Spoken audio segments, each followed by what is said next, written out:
Hello, what have we here? And welcome to another episode of the There Are More of Us show, where we celebrate creators spreading positivity and joy through their love of Star Wars. Today's episode features author and writer Danny Lore. They wrote Tales of Villainy and Trade Relations in the eighth issue of the 2020 Star Wars Adventure series, as well as written for the Return of the Jedi Fact Paw, The Burden of Leadership, which features a fan favorite and my favorite, Lando Calrissian. So stick around and find out more about Danny and why they love Star Wars here on the There Are More of Us show.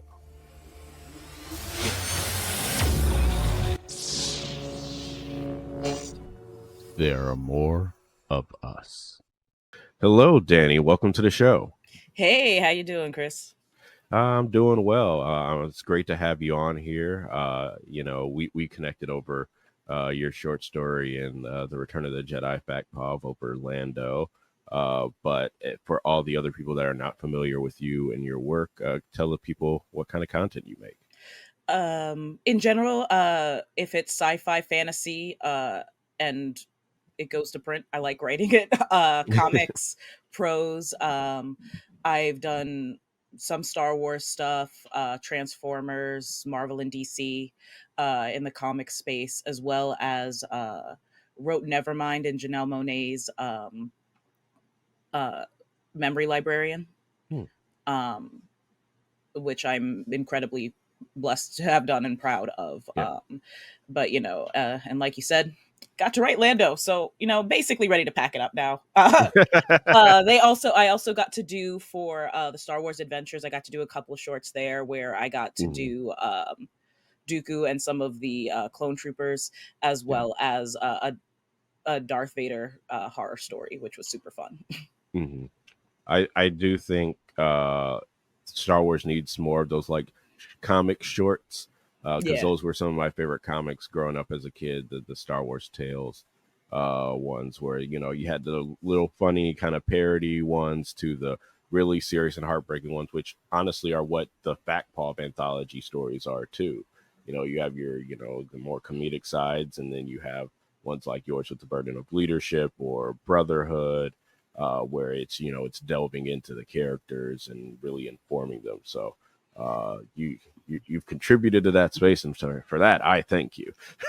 I mean, for me, that's part of why Star Wars is always fun and Star Wars continues to like persist, right? Like, not just in terms of them making additional media, which we always love, but just as Hmm. a fan, the first time you watch it and every time after, at least for me, there's always, it's not what ifs as in like, oh, necessarily critiques, although I can also do that with literally everything I love to my wife's absolute misery. um, but also just like imagine being someone in that room, both the Hmm. characters that speak and the extras, or imagine being in the room next door. Like it's, or imagine like, what do these planets look like? Um, my soft spot. What does the hood look like? If you're in a Hmm. world like Star Wars, stuff like that always really excites me. This, when I did the Star Wars adventure short, I like with Darth Vader, I was like, let me be really weird here because like I've kind of gotten a say your weirdest idea, and if they say no, that's fine, but like Hmm. if you don't say your weirdest idea first, they're not like, you'll regret it. So Yeah. like with that one, it was second person horror from the Hmm. perspective of someone who was trying to protect something that Darth Vader was after, right? Yeah. And part of that for me was, loving in um, the newer movies that moment you get of true Darth Vader horror, right? And being like, Hmm. what if we expanded on that? I love Yeah. all. I'm a big Legends nerd. Rule of Hmm. Two nerd is probably my if there's one corner of nerddom in Star Wars that I still swear to, it's probably that. Hmm. But it's just the universe is so big that it's really fun to think about all the small stuff, Yeah. you know? Yeah, definitely. And getting to see our favorite characters interact with the small stuff and not just the big galactic level events, I think it's informs their character more than even how they face, the the Death Star battles, the trench runs, the planetary, wide battles, just the little things in there, little quiet moments. Yeah, it all feeds into each other like in a really deep way, right? Like Mm, these big moments are both celebratory, but let's be real, even though celebratory moments in Star Wars are often incredibly traumatic, right? mm-hmm, And both that trauma shapes you and it informs how you react to the smaller moments, but also those smaller moments all come together to inform how you deal with trauma, right? mm-hmm, Um, you know, uh Kylo Ren does not become Kylo Ren just because of the big moments. yeah. It's because of the small, like it's not just waking up and seeing, his idol over him, it's Mm-hmm, also the small, like the ways that Kylo absolutely felt those small moments, right? Those small moments of being snubbed or a flinch, you mm-hmm. know I don't believe we get these characters if we don't have those moments. So that's why they're fun to explore. Now sometimes I don't think we always need to explore them, but I do think that when there's a window and the right space for it, it just feels so good to like kind of indulge both as um a fan and as a creative working in that world. Yeah, absolutely. And, as I've said since WandaVision, what is Star Wars if not hot people in pain persevering? Just truly my favorite kind of media, to be real. Mhm. Just it's just people, like hot people persevering, and then what's better than your favorite character being right, your favorite character being wrong? Those Mhm. are like kind of my two approaches to all things. So how did you get into Star Wars? What is your Star Wars story? Man, I'm gonna be real. It's been part of my life for so long that I don't remember a specific start. Like I Mhm. remember some moments, right? Like I know that my dad introduced me to it, but like he Mhm. was both a Trekkie and a Star Wars nerd, like a little bit more of a Mhm. Trekkie, right? But he got me into both. I remember it's been long enough that Star Wars has been in my life that I don't remember a time watching the original trilogy that I wasn't excited to see it because I remembered enjoying it. I Mhm. remember Sunday matinee going to see all the prequel movies with my dad and Mhm. immediately leaving and picking out our who we were going to pretend to be to fight each other, me and my sister. That was like a big thing with me and my sister. Second we saw a movie with action, second we left, we're Yep. like, I'm that character, you're this character, and we're gonna annoy the shit out of my dad for the rest of this time.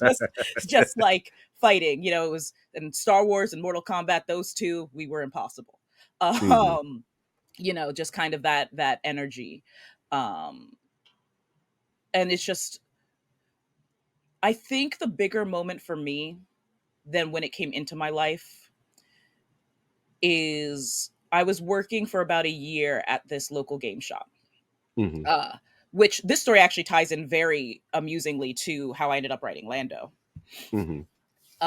And I had always been a Star Wars fan, but I was very cautious, I guess, in that like the expanded world was so big, and to be honest, I was very interested in the expanded universe, but I didn't know what to grab, and I was very anxious about being like, I don't know these things in Star Wars, so can you tell me? Because I just didn't know. I've worked in a comic shop for 10 years. I know Mhm. sometimes you ask somebody like, "Oh, where do we get started?" and like they're Yeah. helpful, and then other times they like judge you, and then other times they give you so much information that it's hard. I have that problem Mhm. sometimes. Sometimes I give too much info. Um, but when I was working there, um, they had a weekly D&D night, Mhm. and one of the and I like worked the register. I wasn't a DM for that. But one of the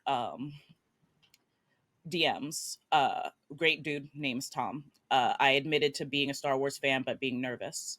And it turned Mhm. out at the time that he worked at Del Rey. Mhm. And he was doing the legend stuff, right? Like just the transition for some of the books over to legends. And he goes, "Tell me the historical period in Star Wars you're interested in." Mm-hmm. And that's how I read the Darth Bane books. Mm-hmm. And from there, I started accepting that I was into the expanded universe in a really big way. Like I've always been a nerd. But like in terms of being like, I love the history of the expanded universe, that was really what did it to me. I ended up like running some like Star Wars introductory box games for like the Edge of the Empire stuff there. And the funny thing about this is over time after I left the store, I lost contact with Tom until I found him online Mm-hmm. a little while ago. And like it was great talking to each other. And then one day, it's a week of my birthday, actually. I remember because he DM'd me, let me know that he messaged my agent and said, "Happy birthday. I messaged your agent." And that was to ask me to if I wanted to be in this anthology. Perfect. Like, and that was really just amazing. Like, like he's always been super supportive. So like he had been someone who's like when I was doing the stuff with Janelle or like my comics, he was always someone who was like, "Oh, I read it and I really loved it." So like it felt it wasn't just that, oh, a friend was reaching out, but it was someone who had been reading my work and keeping up with it and was like, Mm-hmm. "I think that you should be here." And that meant so much, right?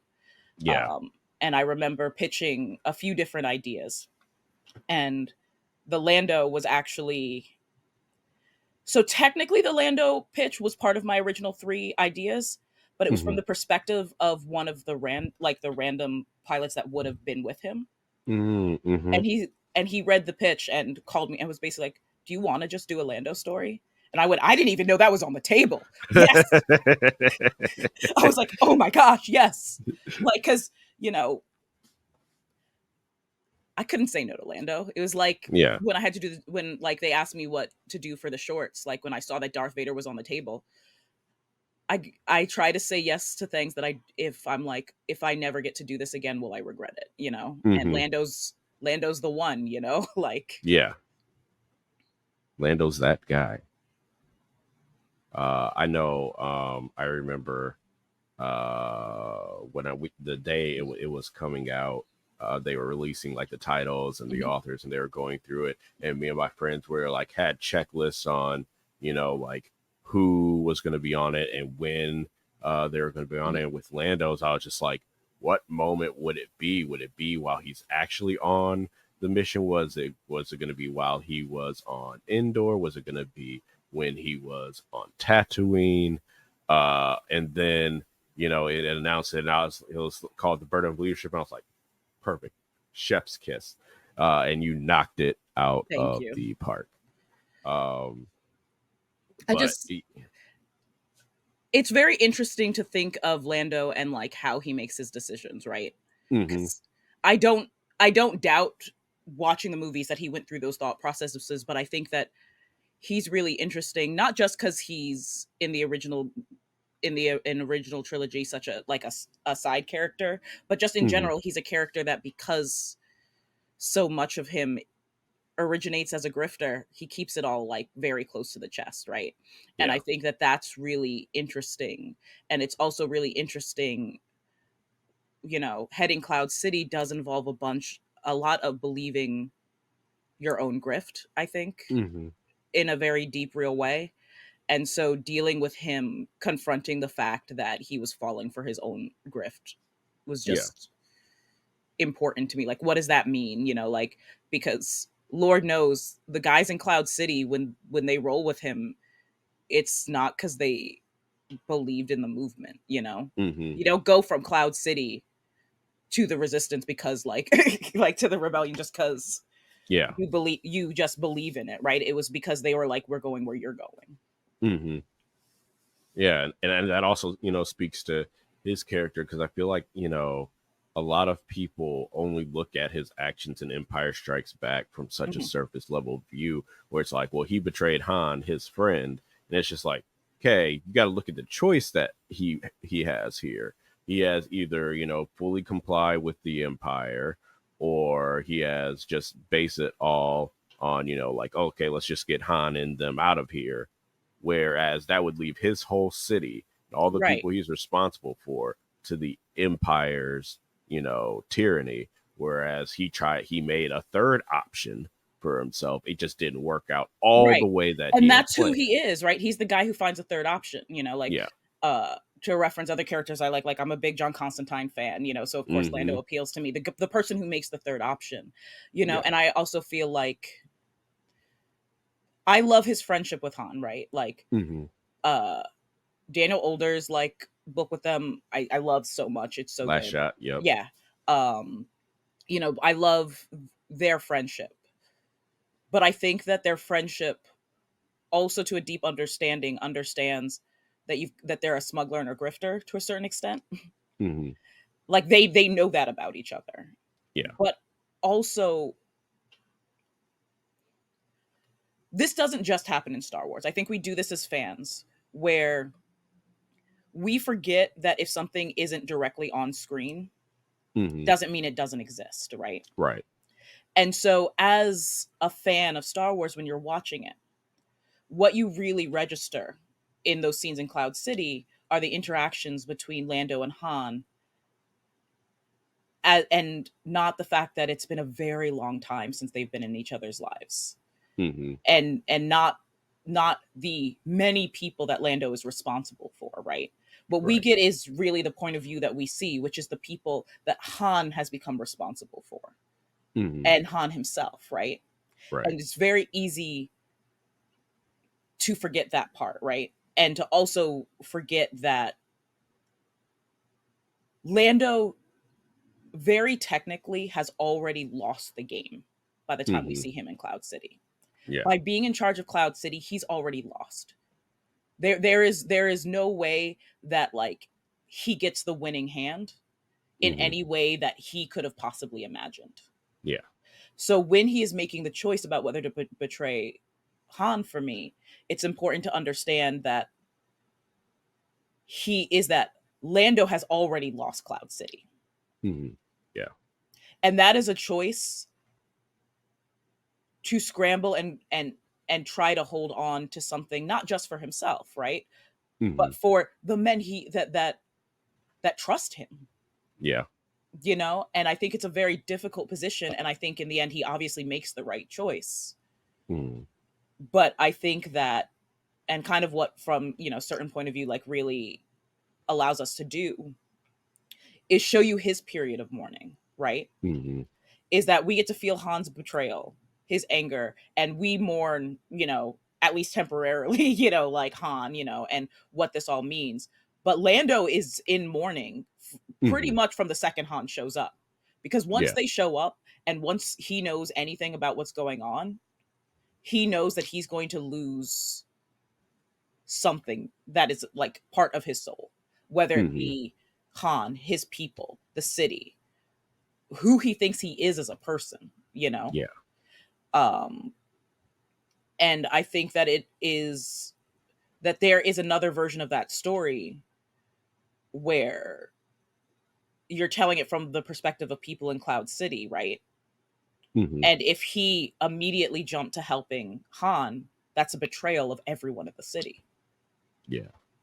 There's the Star Wars Infinities that just did basically what ifs of each of the original trilogy movies where they just changed one thing, and not in the usual sense where people think about it, like where people for like Revenge of the Sith. What if Anakin didn't turn to the dark side? More like, for Empire Strikes Back, it was what if Han didn't get to Luke in time on Hoth and he Yeah. dies.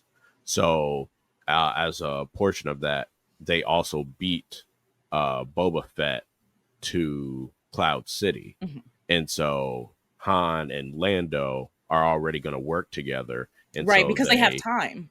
right. And so they knock Boba Fett into the carbonite. Lando makes that his desk. And then Han and Leia and Chewie and 3PO are able to go off to Dagobah. And then the Empire comes calling, and Vader's like, well, Boba Fett assured me you'd be able to keep him there. So then they just wipe out Cloud City. Yeah. And so it's like, Because in the end it's the power dynamic, right? What I right. think it's easy to forget because you feel so much for Han and Leia and Luke is is the whole point of Lando's section of the story is he doesn't have the power he thinks he has. Mm-hmm. and he never did. Right. And part of what happens is him as that consummate gambler, that con artist trying to pull, like, there's clearly a part of him that kind of always knew, right? Mm-hmm. But this way he can try to pull something out of it, right? And when that Right. fails, he goes, okay, that no longer works. That now I have to do something completely different, right? Yeah. And the Um, only reason that works is because Vader's attention is elsewhere. right. Because if Vader is just chilling and Luke's not there yet, they're all done. You're right. Like, literally what he did by bought him time. Mm-hmm. Like, I think that had he that, like, without all the other situations going on, right? Like that you were talking about in that what if, like, there are most situations end with Cloud City being destroyed and Lando dying. Yeah. It is the Yeah. fact that Han and Lando are who they are that really allows them to survive that Mm-hmm. that and bring anyone out of the wreckage. Yeah. Uh, so obviously Lando is one of our favorites. So let's talk about some of your other favorites. Like as a author, as a writer, what is your favorite Star Wars book? Even though I feel like you might have said it already. The Darth Bane Yep. books, Yep. by far. I I really like the long quality explorations into people who take the path of the Sith. Mm-hmm. Um, Especially the stories that are kind of a nod to what happens with Anakin in the there are so many times that if only you had, like, turned off this highway, Mm-hmm. that maybe things could have gone differently, right? I Yeah. really love those. I would say also, I'm a huge Thrawn fanatic. Mm-hmm. That the first prequel trilogy for Thrawn, um, with his human homie, the one that's basically Sherlock and and Watson. With Eli Yeah, Vanto. with Eli. Yeah. Um, I Everything that was done in those books, I adore. Mm-hmm. In particular, the way that Thrawn's POV was written, Mm-hmm. but also the unreliable narrator in Eli. And there's that moment in, I want to say, the third book. I could be wrong where it is. It might even be in the first book. I read them all, like, in a row. Mm-hmm. And chronology is not my strong point. But there's that moment in the books where Eli suddenly, and you, the reader, also realize that he has perceived of himself as entire incorrectly the entire books. Mm-hmm. Mm-hmm. There's a scene where he snaps at someone and they react, and you realize he's been completely wrong about how he comes off to literally every individual that he's encountered. Yeah. And it's such a cool moment, right? Because when you go back and read it, you can see why, if you take his personal reading of a scene out, like, oh shit, no, like, that was like, Mm-hmm. not, he was intimidating people there. He had no clue, right? Like, and he just has no clue the person that he's matured into. Mm-hmm. Right. And that Thrawn always saw in him, right? And that moment is so cool and takes so much work to lead up to, right? Mm-hmm. Every draft is like, as a writer, even if you have that moment planned from the start, like, there's so much work to make sure that that works and that it works on reread, right? Mm-hmm. And I just adore those books. And I don't usually do audiobooks, but the audiobooks for those are also really, really good. Yeah. Um, Highly recommend those. Mm-hmm. I'm also a huge Star Wars video game nerd.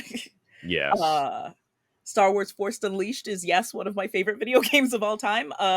I stand really hard for Galen, and I will continue to do so for the rest of my life. Um, like, those I've lost track of how many systems I own the first Star Wars Unleashed on and how many times I've played both of those games. Um, That's I the just adore them. that's Jedi Knight, Jedi Academy for me. That was and still is my game. I was like, just Lucasfilm. Don't even have to give me credit for this idea. Just do it. Just quote unquote remake it. Just take the concept and apply it to Rey and Finn. Oh, Have Rey yeah. be Luke, have Finn be Kyle Katarn, and just let everybody create their own Jedi in the post, sequel era, and create the villain, create the story. Like, you got it. You can do it. But yeah, I just even the games that I'm really bad at, like I'm really bad at the new ones, the new Jedi games. I'm terrible at them. The I'm not Fallen Order and a Souls Survivor. like good person. Like I'm not good at Souls like at all. I'm the sort of person that sits there and it's like I buy them and I really want to get good at them and then I never get very far. But like those games I keep coming back to and getting a little bit further each time because they're just so good all around. Hmm. Yeah. And stunning to look at. I love the platforming and the story's great. Hmm. Any Legends or canon? You said you are a big Legends fan, but Legends or canon, any era, 3 of your favorite characters. Well, Galen, Hmm. I'm probably weird in that he's probably my number one. And then the two others, not in any particular order, Han Solo and Cade. Cade Cade Skywalker. Skywalker. So Remember how I said I really like characters that are wrong, very wrong all the time. so Also, honorary mention though to Ronin though, because that novel mhm. is amazing. Yeah. Emma Canda. Oh, I hope I didn't say Emma's name wrong. If I did, Emma, I'm so sorry. But that Ronin book is just absolutely amazing. I'm really bad at the best of because now that I've Mhm. said my three, I also remembered um, that the Mandalorian exists. And if you want to talk about cool characters, I'm a Mando fan, just Mhm. very deeply. Um, that series, I need to watch the last season because I'm very bad at catching up on things, but especially Mhm. that first season, just absolutely. It hits. I'm a sucker. I mean, no surprise. I like the from a certain point of view stuff that I really like. I like episodic stories. Mhm. I've always loved. He's not exactly neutral arc, but very much in that first season, he's very heavily the neutral character arc, where more so than him changing, it's stories about how he showed up someplace and that caused things to change. Mhm.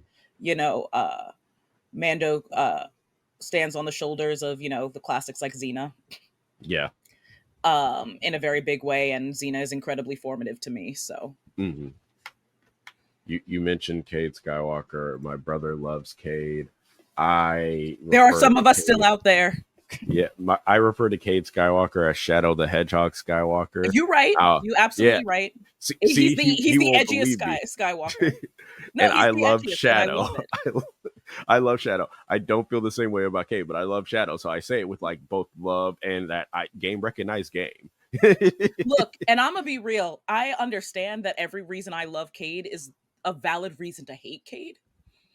Also, like it's so funny. It'll be like characters like Cade. When people are like, "Why do you like them?" Blah blah blah, and I was like, "You just all the reasons you just described not to like him is exactly why I like him. He's a complete disaster piece. Like, give me totally messed up prodigal son. Excellent.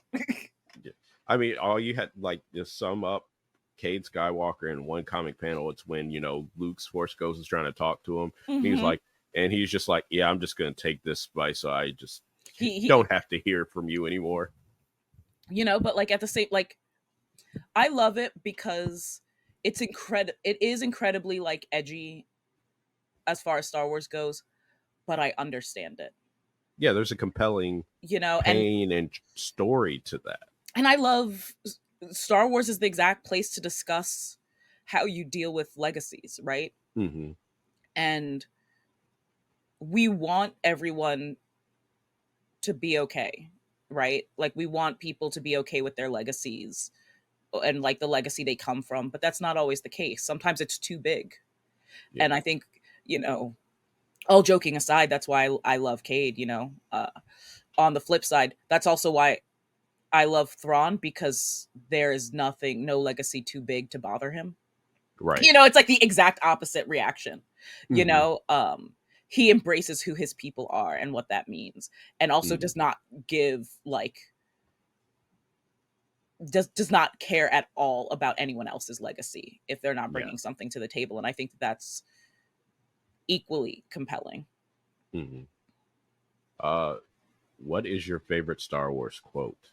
This week, Hmm. uh, I mean, I that one's always hard for me. Hmm. Um, but I mean, I think I just always go for "I love you, I know." Hmm. Yeah. Uh, in part because that's one of the only references from Star Wars that my wife retains. Hmm. But I'm a sucker for the special ways that people say "I love you." Hmm. Saying "I know" could be a terrible thing, but but the context makes it such a warm and important moment, Hmm. I, and it matters. I remember one of the Star Wars documentaries that came out maybe like 10 years or so. I can't remember which one it was. It's on Disney Plus now, that I do know, but I remember watching it on TV, and I remember listening. There was at least like 5 minutes of that documentary talking about that moment and what it meant to different people and the different interpretations. And I think that's, you know, five words, 10, 15 seconds of a movie that is that impactful. That is not, an action scene or, the big twist of, like at least of Empire, it's that the two people on that human connection. Um, I also think my second one is more of the exchange, and I'm gonna mess up the quote, so I'm not gonna say it. Hmm. But it's that first exchange between Boba Fett and Darth Vader, where Darth Hmm. Vader basically warns him not to go over the line. Yeah. And it's both in scene, but also contextually as a writer. I remember reading a great thing about how smoothly that tells you like how little we actually get of Boba Fett in the movies, right? Hmm. And how little he does successfully, right? But we Yeah. all remember him as this amazing, hyper competent badass, right? Yeah. And I remember someone talking about it's in part because of that exchange. Because Hmm. we've seen what Darth Vader can do. Yeah. And so if he has to caution Boba Fett to chill and to do it exactly the way that, like he wants it, right? Hmm. That that tells us that he is an incredible badass, right? And Yeah. that sticks with us almost more than the actual step by step of what happens in the movie. And I think that that's incredibly cool, Hmm. like as like a writing trick, and I try to remember that sometimes you establish people by what the really powerful or really weak characters in the world, how they react to them, more so than Hmm. what you have to have them do on the screen, right? Yeah. And so on a craft level, that's probably my favorite. No disintegrations. Yes. Uh, what is your favorite musical piece from Star Wars? So I listen a lot to as an individual piece, the droid invasion and appearance of Darth Maul. Mm-hmm. Um, this is partially comes from I'm like a headphone fanatic, Mm-hmm. and that ended up on a couple of playlists that I found that were like really good for testing headphones, and it just kind of became part of like my regular rotation. But also just the first season of Mandalorian. Um, Yeah. like Ruben there's a lot of Corentin. a lot of stuff that I like across the board. But one, I'm terrible at song titles, so I'm not gonna try to remember every single Star Wars song, like music that I like, because I will just flat out forget, or like trip over the name. But also when the Mandalorian soundtrack like dropped, like I got a lot of writing done to that. Hmm. That was actually one of the instrumental tracks, and I don't always do like instrumentals when I'm writing, but like that was one of the ones that I just could put on and Hmm. like be like this summons a specific vibe that I can use as inspiration while writing Hmm. in a very real way. No, I think I don't think there's. I mean, there's no wrong answer, but there's definitely in Star Wars. There's no wrong answer to what's your favorite musical piece Yeah, because you've had, starting with John Williams, but John Williams, Natalie Holt, the Kleiners, Ludwig Göransson. You just have so many talented composers that transport us to this galaxy far, far away. absolutely. And it's just like, I think it also changes over time for me because contextually each piece of Star Wars media means something different to me, but also I'm a different person every time I revisit them, right? Hmm. So like today when I was thinking of what's my favorite, the Mandalorian stuff came right up, right? But another day the stuff that might really sit with me would be, original trilogy stuff because of what I need from Star Wars right then, right? Yeah, Um and I would also be remiss if we didn't shout out the most recent Jedi game yeah, because it Jedi like Survivor. yes, Jedi Survivor. I think it won the Grammy, right? Yeah, it. Yeah, Oh, the Jedi Survivor score is it's so gorgeous, good. gorgeous. Yeah. It's one of my recent faves. And I would be absolutely remiss not to shout it out. Like it's a bit too new in terms of all of Star Wars music for me to be like it is my favorite at this point, but it's definitely high up there. Yeah. And so now, so you got all those questions ahead of time, Mhm. and I do put you on notice, but you get a surprise mystery box question Okay. that's tailored to you. So, in the vein of having written The Burden of Leadership, you get to have a one-on-one with Lando Calrissian. You can set it anywhere in the galaxy, in any scenario. It's a one-on-one. What are you guys doing, and what are y'all talking about? I would have to think specifically what city it was in. I'm not Hmm. quite sure. But you know what? I don't want to have. I want him to show me a night on the town. Okay. I want him, but I want it to be like we get dropped in a city. He doesn't get told beforehand what city we're going in. Hmm. We show up maybe in the afternoon and go,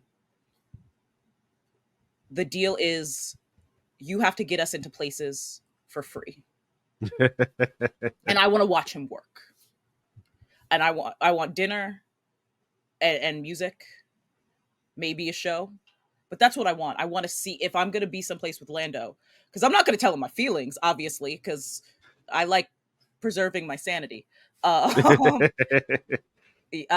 but I want to watch him work. Hmm. I think that Lando is best with an audience. Hmm. So let me be an audience for the evening. Okay. Let me see what he does best because I think that would be the most enjoyable for me. Oh, I think it'd be great to watch him work too. That's more. You can't go wrong with more Lando. Yeah, like because the honest truth is if I was to like ask about like his mindset in different times, one of two things is going to happen. Hmm.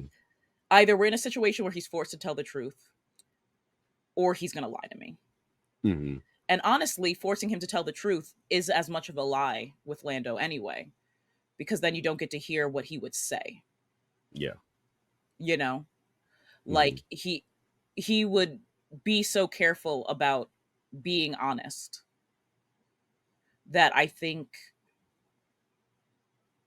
you would come away with a false sense of his reality if you were just like, cool, tonight you're just going to tell me how you feel about all of this stuff. Hmm. Like I think by watching him just be him, you would learn a lot more and it would be more fruitful. Yeah.